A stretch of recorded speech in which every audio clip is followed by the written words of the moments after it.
In what some would say would be a historic move by our nation's railroad workers unions, come Friday, the tracks may fall silent. That's if a deal isn't cut between the labor secretary, railroad companies, and unions by then. Otherwise, we will see a nationwide strike. This battle for a new contract between freight railroad companies, two major railroad worker unions, could bring some aspects of life to a screeching halt. Fox 13's Dan Griffin joins us live now with more on this showdown that could lead to a shutdown. Dan.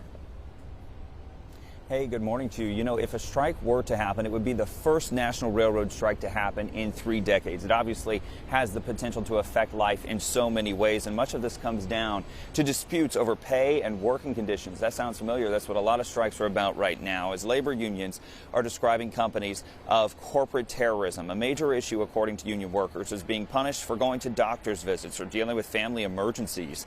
We know the Biden administration has been involved trying to come up with contingency plans and meeting with the companies and unions before the current contract ends on Friday at midnight. The Presidential Emergency Board proposed a deal to provide 24% in cumulative raises and thousands of dollars in bonuses over 5 years. The unions, SMART and BLET, have not agreed. Congress could also potentially step in to keep trains moving. The Association of American Railroads says a shutdown would cost more than $2 billion a day, and Amtrak, though not directly involved in this, is warning passengers of interruptions with intercity rail service using freight railroads.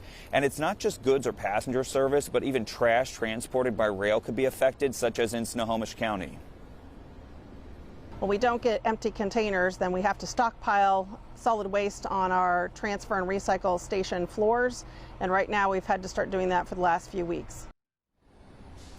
Now, Amtrak has pulled long-distance routes, including Chicago to Seattle, and according to a study back in 2014, Washington's economy depends on trade and freight rail quite a bit.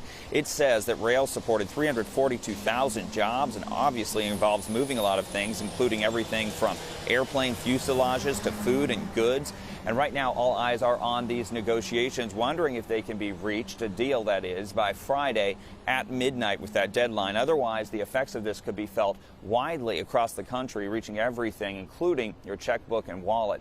That's the latest live here at King Station. Dan Griffin, Fox 13 News.